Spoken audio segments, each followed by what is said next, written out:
The scene kicks off with both of them running through the forest like their lives depend on it, because honestly, they do. The ground is still shaking from the chaos earlier, branches are snapping under their feet, and the terrifying presence of that eyeball boar still lingers behind them like a nightmare that refuses to end.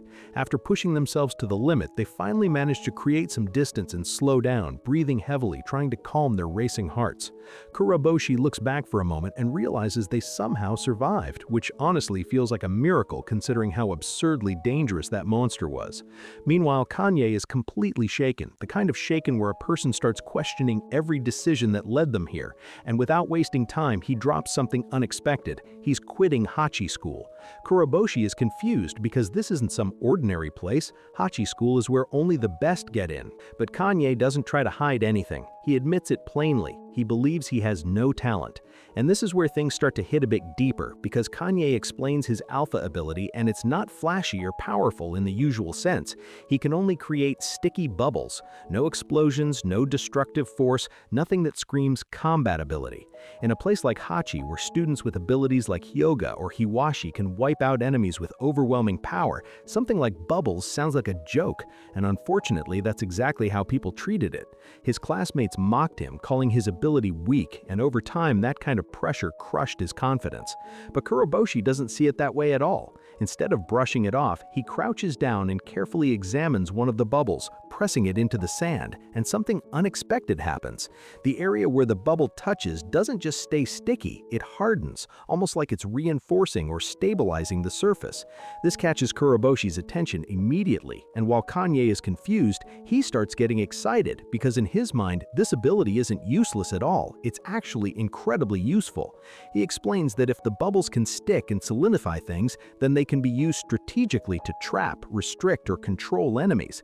It's not flashy, but it's effective, especially in a situation where survival matters more than looking cool. Kanye, however, isn't convinced and feels embarrassed, thinking he's just trying to cheer him up, but Kuroboshi genuinely believes what he's saying.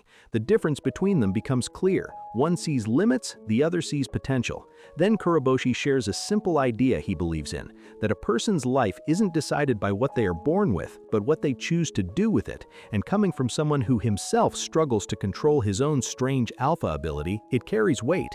Then he proposes something bold. They should fight the eyeball boar instead of running away.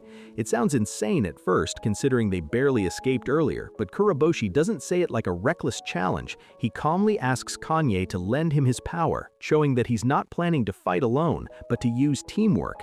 Before Kanye can fully process this, the scene shifts, and now Kuroboshi is hiding behind a tree, carefully watching the same monster from earlier. The eyeball boar is still roaming, just as dangerous as before, and the bubbles that had affected its eyes earlier are gone, meaning their effect was temporary. But Kuroboshi isn't surprised. He already expected that, just quiet determination building up. Then, without warning, he picks up a rock and throws it straight at the creature, deliberately drawing its attention. It's a risky move, almost like inviting danger on purpose, but this time it's different from before. The moment the rock hits, the eyeball boar snaps its attention towards Kuroboshi, and just like that, the chase begins again. The monster charges forward with pure rage, tearing through the ground with terrifying speed, and Kuroboshi instantly realizes something important. This thing is insanely fast. Earlier, they barely escaped, and now he's willingly putting himself back in front of it. Honestly, not the smartest life choice, but definitely the boldest. As he runs, his mind flashes back to Kanye refusing to come along, saying he would only slow things down. And fair enough, the guy wasn't built for direct combat, but even so, Kuroboshi didn't force him. Instead, he trusted him to play his part from a distance. Meanwhile, the monster closes in fast, and for a brief moment, it actually lands a hit on Kuroboshi's back, sending a shock through his body. Most people would have folded right there, but not him. He stumbles, grits his teeth, and keeps running like his life literally depends on it, because it does. And just when things start looking bad, something unexpected happens. Bubbles begin falling from above, slowly at first, then more and more. The monster steps into them, and suddenly its movement changes. Its legs start getting stuck, its speed drops, and that overwhelming pressure it had just seconds ago begins to fade. Kuroboshi immediately understands. This is Kanye's doing. Even though he didn't come along physically, importantly, he didn't run away either. From somewhere behind, he's supporting him the only way he can. And honestly, that's all Kuroboshi needed. Back at Kanye's position, the guy is struggling in his own way. He knows he's slow, knows he can't keep up, but instead of giving up again, he chooses to act. Maybe it's because of the way Kuroboshi believed in him earlier, or maybe it's because deep down he didn't want to stay weak forever. Either way, he keeps creating more bubbles, pushing himself past his limits, telling himself to hold on just a little longer. And for once, his so-called useless ability is actually turning the tide. Meanwhile, Kuroboshi notices the difference immediately. The monster isn't as fast anymore. The gap isn't closing like before. That's his opening. He pushes forward, scanning the area, and then he spots it, a white cloth marker placed earlier. That was part of his setup. Without slowing down, he jumps over that exact spot, timing it perfectly. The monster, blinded by rage and focused only on chasing him, follows right behind without thinking. And the moment it steps onto that marked area, the ground collapses beneath it. The massive creature crashes down into a hidden pit trap that Kuroboshi had prepared in advance. The impact is heavy. Dust rises, and just like that, the situation flips completely. Kuroboshi stops at the edge, looks down, and confirms it worked. The plan worked. Kuroboshi then jumps down into the pit without hesitation, standing in front of the trapped beast. Now the roles are reversed. Earlier, he was the one running for his life. Now the monster is the one cornered. He calmly explains, almost like proving a point. Then comes the final step. Kuroboshi raises his hand, and the small black hole in his palm activates. Slowly at first, then more aggressively, it begins to absorb the star elements from the monster's body. The energy gets pulled in, drained completely, leaving the creature weaker and weaker by the second. And just when enough energy has been accumulated, a system window appears in front of him, confirming that sufficient star elements have been accumulated and that his ability can now be used once. This is the same ability he barely managed to activate before, the jet. Without overthinking it, he chooses yes, because at this point there's no hesitation left in him. The moment he confirms it, a powerful beam of star energy erupts from his hand, blasting straight into the trapped monster. The force is overwhelming, concentrated, and unstoppable in such a confined space. The eyeball boar doesn't get a chance to resist. In an instant, it's completely destroyed. The scene picks up right after the intense fight, and for once, things actually go in Kuroboshi's favor. He jumps up in excitement like a kid who just passed an exam he didn't even study for, celebrating the fact that they just took down an A-class EVA. But before you can enjoy the moment properly, something strange happens. The body of the monster starts glowing, slowly fading away like it was never even real. One second it's there, and the next, it just vanishes. And since Kuroboshi was standing right on top of it like a champion posing for victory, he suddenly loses his footing and drops straight to the ground. Not the most heroic landing. He immediately complains about the pain, clearly more offended by the fall than the life-threatening fight he just survived. But then he notices something strange right in front of him, a small, shining object left behind where the monster disappeared. It looks like a jewel, glowing softly, almost too clean for something that just came out of a monster's corpse.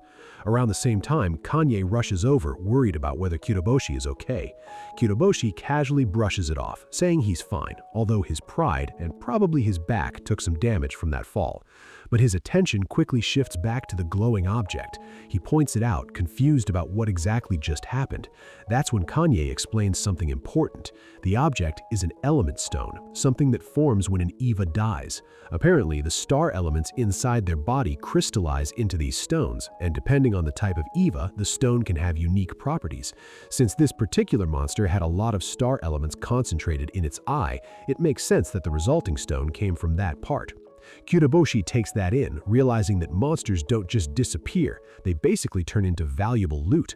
And not just any loot, these element stones are extremely valuable. They can be used to restore star energy, enhance alpha abilities, or even create weapons. In short, they're worth more than most precious materials, which means every fight isn't just survival, it's also profit. Suddenly, this whole exam starts looking less like a death trap and more like a high-risk farming zone. But while Kuroboshi is processing all this, someone else is also very interested, the mini dragon inside him. The moment it sees the stone, its thoughts immediately turn dark. It quietly thinks about how useful that stone could be, not for helping Kuroboshi, but for gaining enough freedom to start causing chaos again. Yeah, definitely not someone you want holding your valuables.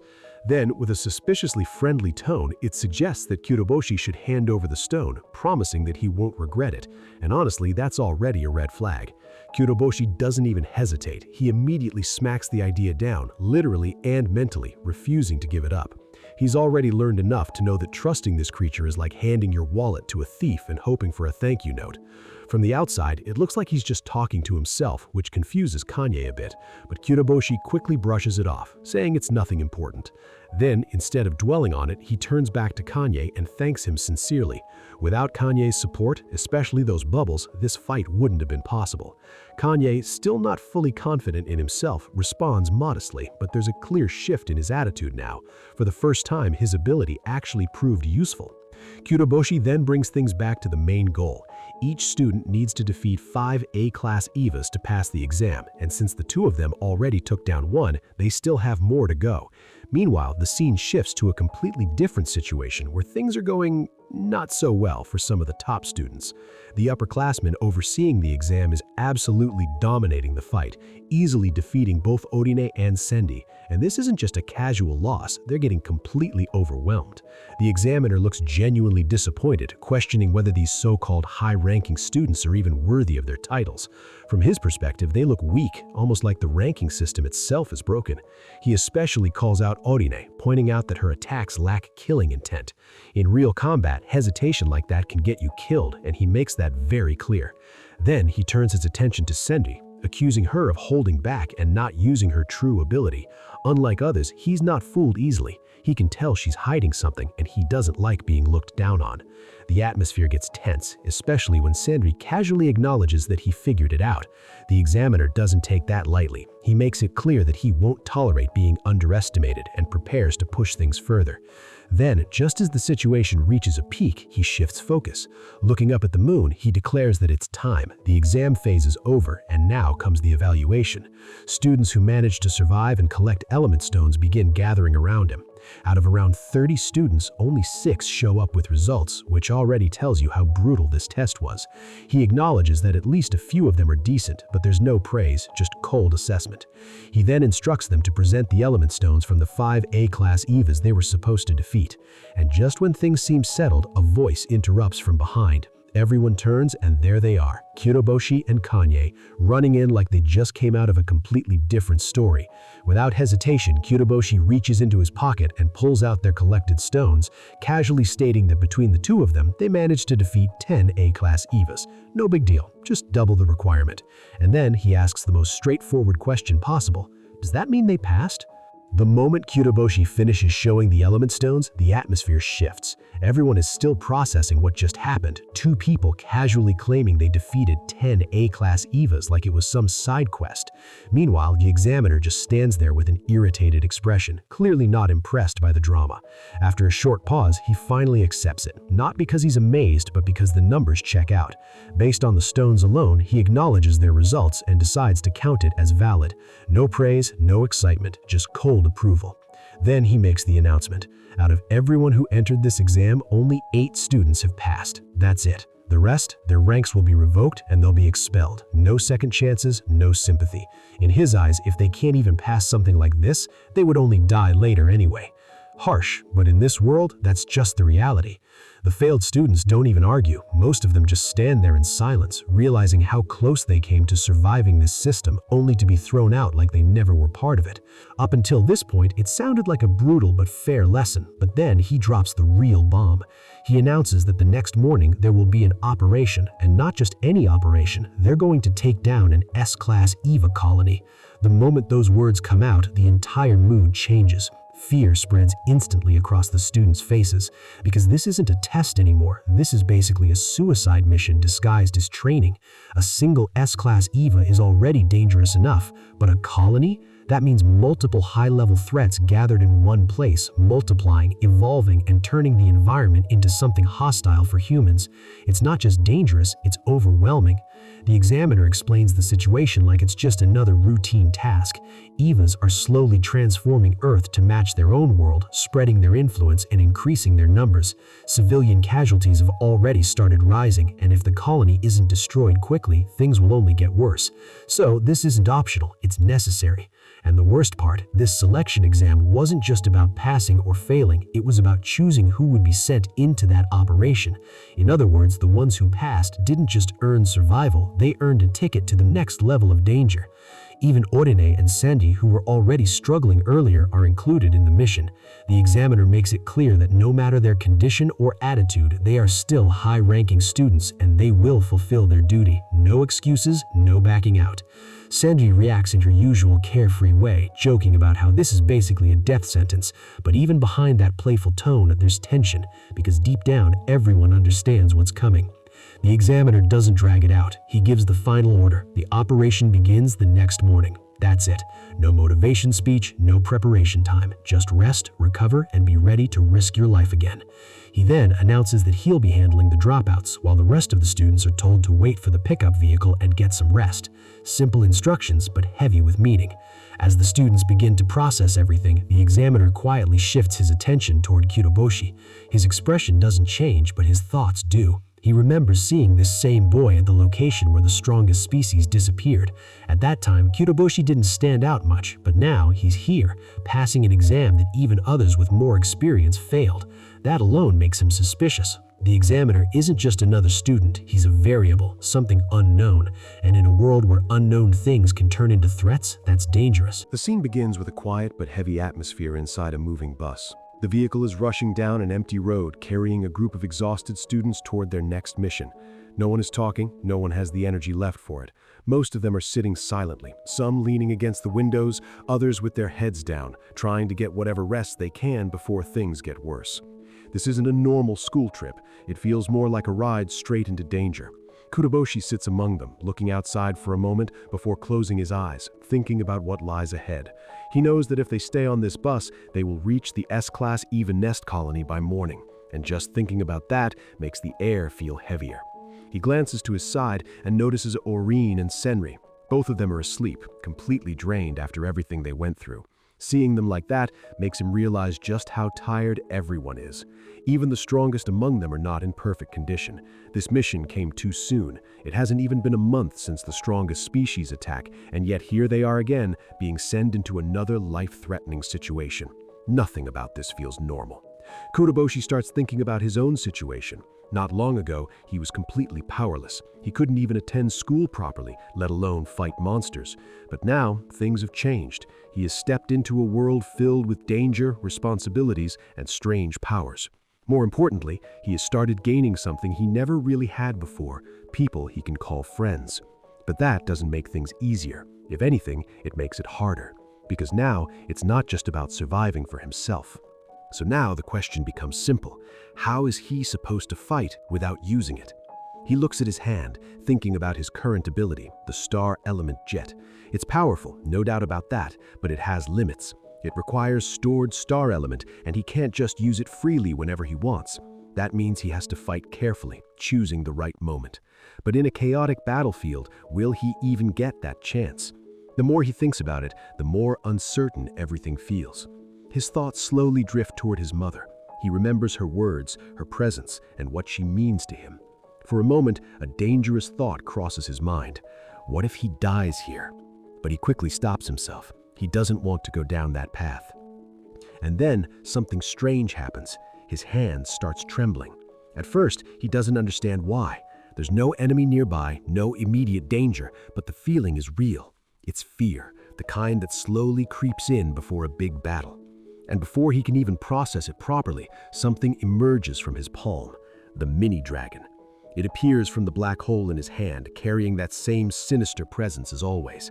Unlike Kyotoboshi, it looks completely calm, almost amused. It begins to mock him in its own way, pointing out that fear like this is meaningless in battle. According to it, those who tremble before a fight don't even get the chance to fight. They die before they can do anything. It speaks from experience, claiming to have faced countless Evas over time. Its tone is cold, almost cruel, as it predicts that sooner or later, Kyotoboshi will have no choice but to rely on its power. He just watches as the mini-dragon disappears back into his hand, leaving behind an uncomfortable silence. After that, exhaustion finally takes over, and he slowly falls asleep like the others. The next scene shifts to morning. The bus comes to a stop, and the students step outside one by one. The fresh air hits them, but it doesn't feel refreshing. Instead, it feels tense. The examiner, Ida Razin, immediately takes control, calling everyone forward without wasting time. Senri is an A-ranker, and the rest of the group consists of a mix of A-rank and B-rank students. And then there's Kutaboshi, still unranked, standing among them like an unknown variable. They move forward together, and soon arrive in front of a massive cave. The moment they see it, everyone understands. This is it. The Eva nest colony lies inside. The entrance itself feels like a boundary separating the normal world from something far more dangerous. The examiner explains that this place is already fully under Eva control. It's their territory now. They won't come out carelessly because inside they have the advantage. That means the students will have to enter the cave and fight on enemy ground. Before they proceed, the examiner calls out one of the students and orders him to explain the characteristics of the nest colony. The explanation is simple but terrifying. The nest is basically a recreated environment of the Eva home planet. It's filled with star elements that favor the Evas, often referred to as enemy elements. In this environment, humans are heavily suppressed. Their abilities don't work at full capacity. In fact, they can only use about 30% of their actual power. That single piece of information changes everything, because it means this fight is already unfair before it even begins. The moment the explanation about the nest colony ends, the atmosphere becomes even heavier. The examiner, Ida Razin, listens to the student's explanation and gives a sharp response, acknowledging that he understood the situation well, even if he mocks him while doing it. But there is no time to relax. He immediately continues, making one thing very clear. The examiner calls out Sendri. She steps ahead without hesitation. Unlike the others, she doesn't look scared. In fact, she seems slightly excited, as if this dangerous mission is something interesting to her rather than terrifying. But her role here is important. She activates her special ability, Celestial Observation. The moment she does, her perception expands beyond normal limits, allowing her to see deep inside the cave without physically entering it. This ability is not just useful, it's critical for understanding what they are about to face. As her vision reaches inside, her expression begins to change. At first, she simply observes, but soon her tone becomes more serious.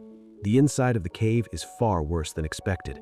The star element density is extremely high, making it difficult even for her to observe clearly. It's like trying to see through a thick fog filled with energy. Despite that, she continues analyzing what she can. She notices that the cave is filled with A-class Evas. They're everywhere, crawling throughout the space in large numbers. Their form is strange, resembling two-legged creatures, almost like ants but standing upright. Because of this, she categorizes them as bipedal ants. She pushes her ability further, trying to map out the structure of the nest. Slowly, the layout begins to form in her mind. It's not just a cave, it's more like a maze, designed in a way that gives advantage to the creatures inside. Navigating through it will be difficult, especially being attacked from all sides. Then she focuses on finding the core of the colony, the boss Eva. Based on its size and the massive amount of star elements surrounding it, she identifies it as an S-class Eva. This alone confirms that the mission is already extremely dangerous.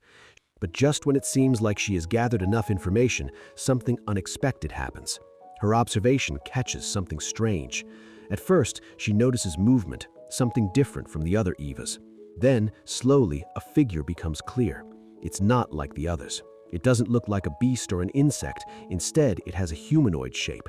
That alone is enough to make her uneasy, but what truly shocks her is what it's doing. The creature is eating other Evas, not humans, not enemies, its own species.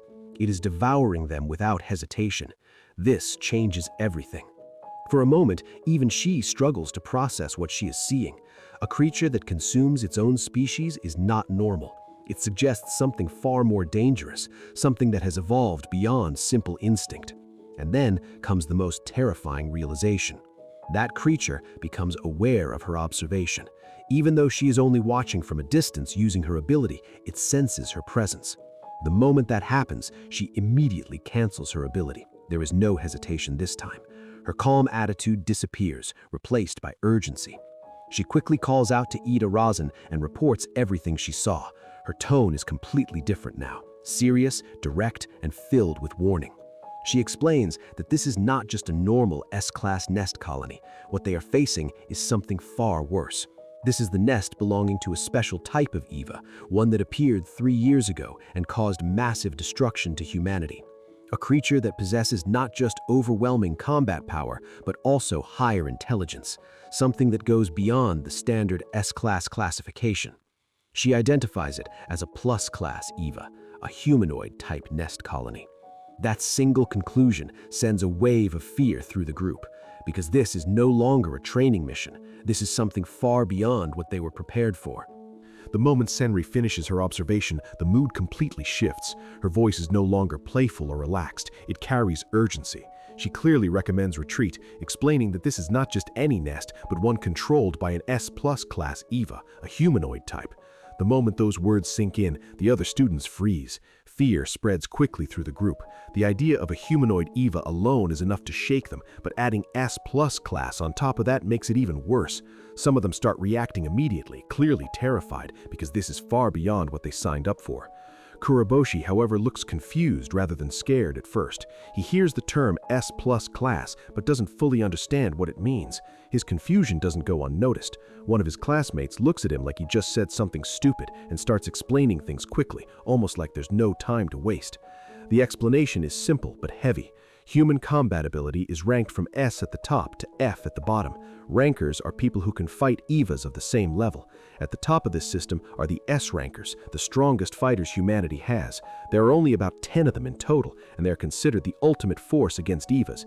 Each one of them is capable of taking down an S-class Eva alone. But that also means something important. S-class is the absolute limit of what a single human can defeat. And now, what they are facing is something beyond that limit. The S-plus class Eva is not just stronger in power, but also different in nature. It has intelligence, it can think, adapt, and evolve.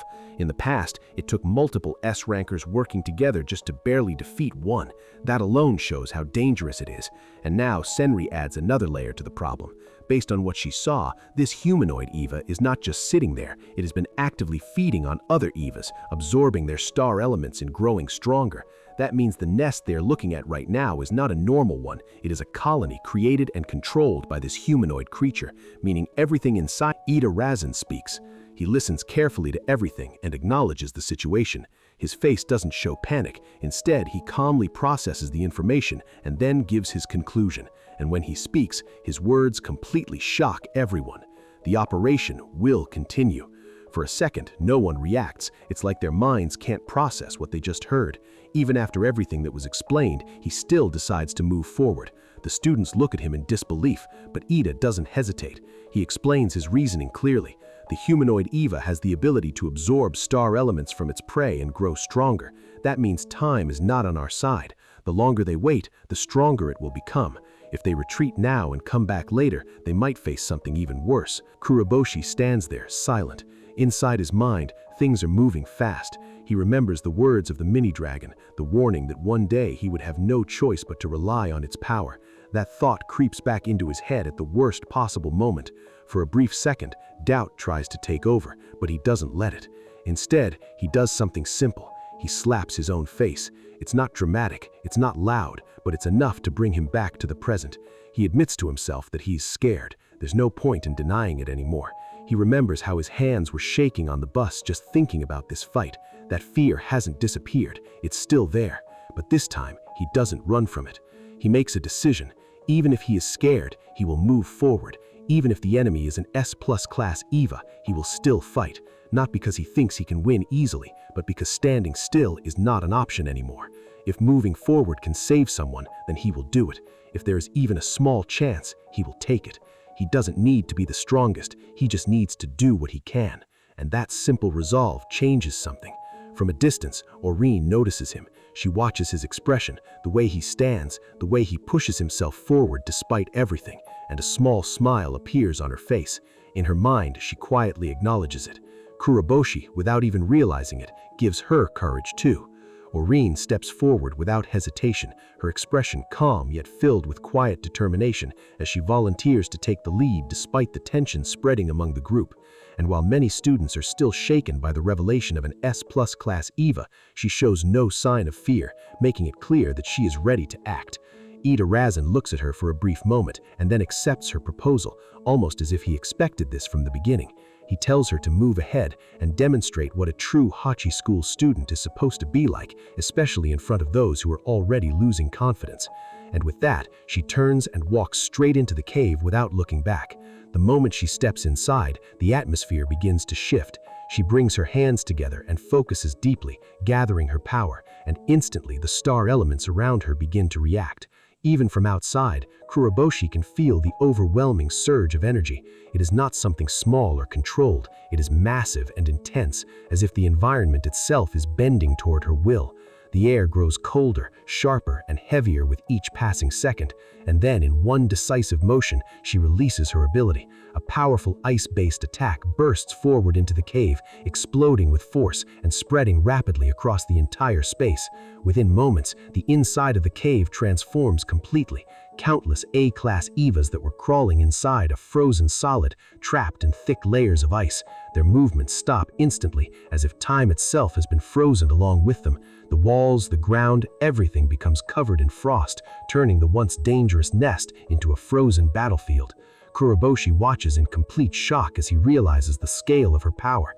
This is not just strength, this is domination. The entire environment that was filled with danger just seconds ago is now under her control. But the impact of her ability goes even further. Senri quickly notices that it is not only the enemies that have been affected, the enemy elements that filled the nest and gave advantage to the Evas have also been suppressed by the cold. The entire environment that once worked against the humans is now neutralized. Everything inside the cave that comes into contact with the freezing air is slowed down or completely stopped, and this changes the situation entirely. For the first time since arriving, the humans now have the advantage. Ida Razin immediately takes control of the moment, raising his voice and giving clear instructions. He explains that Oreen has successfully neutralized the enemy environment, allowing everyone to use their alpha abilities without restriction. This is their opportunity, their one chance to strike effectively. He quickly lays out the plan. There are two main threats inside the colony, the S-plus class humanoid Eva and the S-class Mother Eva. He and Oreen, as S-rankers, will handle the humanoid, while the rest of the students, guided by Senri's observation ability, will work together to take down the S-class Eva. The plan is dangerous but straightforward, and there is no time to hesitate. The students listen carefully, and although fear still lingers in their expressions, something begins to change. Seeing Oreen's overwhelming power and hearing a clear strategy gives them a sense of direction. They are no longer completely lost. Their fear does not disappear, but it becomes something they can push through. They respond together, showing their resolve. This is what they trained for. This is what it means to be part of Hachi school. And with that, the order is given. They begin moving into the cave, stepping into the frozen battlefield carefully. The silence inside feels unnatural. The frozen Evas stand like lifeless statues all around them, creating a path filled with danger that could come back to life at any moment. Every step feels heavy, but no one turns back now. They all understand that retreat is no longer an option. But just as they move deeper inside, something suddenly breaks that silence. A sharp movement catches their attention. One of the Evas, different from the others, suddenly begins to move despite the freezing environment. It grabs another Eva and starts devouring it without hesitation. The sound alone is disturbing. It is not just feeding, it is consuming violently, almost as if it is strengthening itself in real time. The scene begins with all the students rushing deeper into the cave, their footsteps echoing through the frozen interior as the operation officially begins. Ida Rawson leading from the front with clear intent, stating that the humanoid Eva lies deep inside the nest and that they must take it down quickly before evacuating. His voice steady but urgent, making it clear that speed is their only advantage right now. Kuroboshi follows along with the group, his eyes scanning everything around him, unable to hide his amazement at the scene. The entire cave is covered in ice, and all the Evas that once filled this place are frozen like statues, completely immobilized. He realizes that this is all because of Oreen's ability, and for a moment, he feels the overwhelming difference in strength between himself and an S-ranker. But there is no time to stand still and admire it, as Senri continues guiding them while running, using her celestial observation to map the path ahead. She quickly informs the group that the path splits about 100 meters ahead and directs them to take the left route without hesitation, her voice sharp and focused, making making sure no one strays. But just as they move forward, she notices movement above them, A-class Evas clinging to the ceiling, waiting for an opportunity to strike. And in the next moment, one of them launches an attack with its sharp legs aimed at the group. However, before it can land a hit, one of the students reacts instantly, Tada Yoshihito, using his ability to fire multiple star element shots rapidly, unleashing a barrage that destroys the Eva mid-air.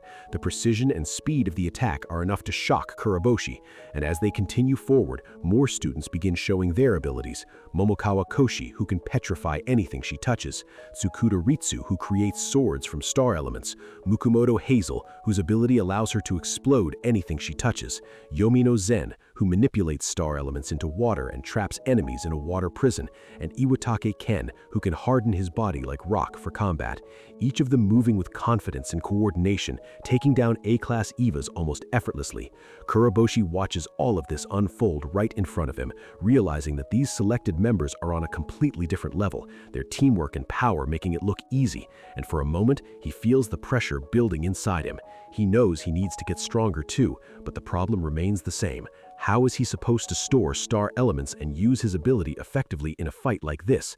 While he is still thinking about it, Ida Rawson gives another command, stating that there are still some A-class Evas remaining and ordering the selected members to deal with them while he and Aureen conserve their strength for the battle against the humanoid.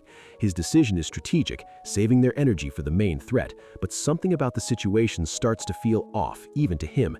He begins questioning it internally, because according to Aureen's earlier attack, all A-class Evas in the colony should have been completely immobilized, so why are there still so many appearing?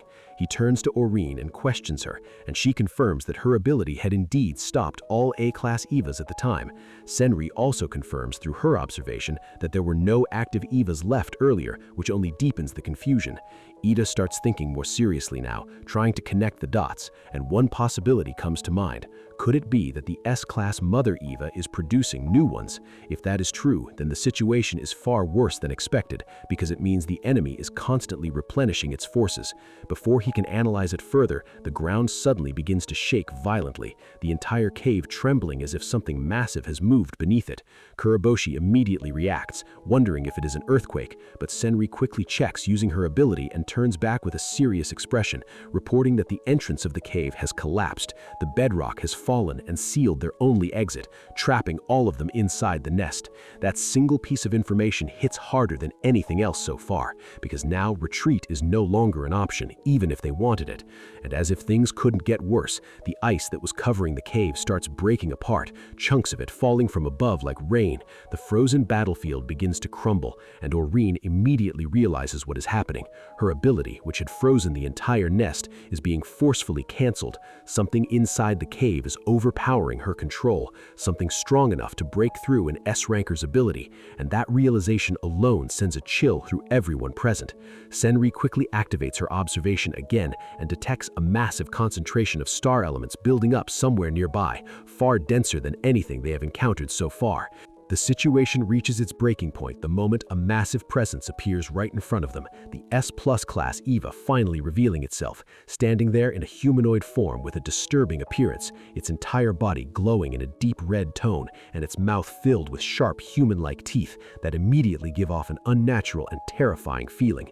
The group freezes for a split second as they process what they are seeing, and Kuroboshi's friend is the first to react, confused about how the creature appeared behind them when the entrance was supposed to be their only way out, but Senri quickly pieces everything together, explaining that the nest is structured like a maze, meaning there are multiple routes, and the humanoid Eva had intentionally released the A-class Evas that were frozen earlier to draw their attention deeper inside, while it moved around through another path to cut off their escape, effectively trapping them inside the nest. And Ida Rawson immediately understands what this means, realizing that this is not just a powerful enemy, but one with intelligence, capable of planning and controlling the flow of the battle, making it far more dangerous than anything they have faced so far. But before they can even adjust their formation, one of the students, driven by anger and frustration, charges forward and attempts to use his ability, only to find that nothing happens. His power fails to activate, and confusion spreads across his face for a brief moment, but that moment is all it takes. In the next instant, the humanoid Eva moves, its speed impossible to follow, and in a blink, The student's neck is severed, his body collapsing lifelessly before anyone can react. The entire group is left in shock, their minds struggling to catch up with what just happened, fear instantly spreading among them as they realize how overwhelming the enemy is. And Senri quickly explains the situation, stating that with Orion's ice ability cancelled, the nest is once again filled with enemy elements which severely restrict human abilities, making it difficult for them to even activate their powers properly. And this revelation only adds to the panic, but Ida Rawson immediately steps in, raising his voice and ordering everyone to stay calm, reminding them that they were given element stones before entering, which can temporarily allow them to use their abilities despite the unfavorable environment. He commands them to form a defensive formation, and although shaken, the students follow his orders, grouping together and preparing to fight, trying to regain control of the situation. While observing the humanoid Eva, Ida notices something unusual. The creature is not attacking immediately. Instead, it is watching them, almost as if it is analyzing their movements and waiting for the right moment, which only proves further that this enemy is not acting on instinct, but on intelligence, making every second more dangerous. Kuroboshi's friend points out another critical issue. They only have a limited number of element stones, meaning their ability to fight at full power is temporary, and once those are out, they will be completely vulnerable. Ida realizes that they are running out of options, and although he hesitates for a moment, knowing the cost, he considers using a high-consumption strategy. But before he can act, Kuroboshi suddenly steps forward and shouts that he will handle it, drawing everyone's attention. He raises his hand and activates his black hole ability, opening it in his palm, and immediately begins absorbing the surrounding star elements, including the enemy elements that were suppressing their abilities. The effect is instant and noticeable. The density of enemy elements in the area begins to decrease, making the environment more favorable for humans again.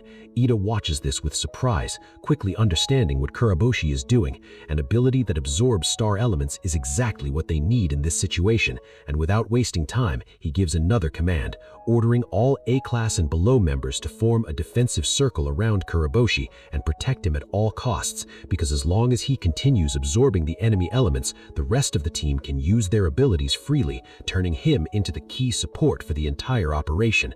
The students immediately adjust their formation, placing Kuroboshi at the center and preparing to defend him from any incoming attacks, while the humanoid Eva observes this change carefully. Ida decides to move forward with the original plan, calling Orion and telling her to advance, reminding her that they are the ones responsible for taking down the S+ class Eva, and with a determined expression, she responds and moves alongside him, both S-rankers charging toward the humanoid enemy without hesitation, while behind them, the rest of the group prepares for a battle where every second could decide their survival, as the confrontation between the strongest fighters and the intelligent S+ class Eva finally begins.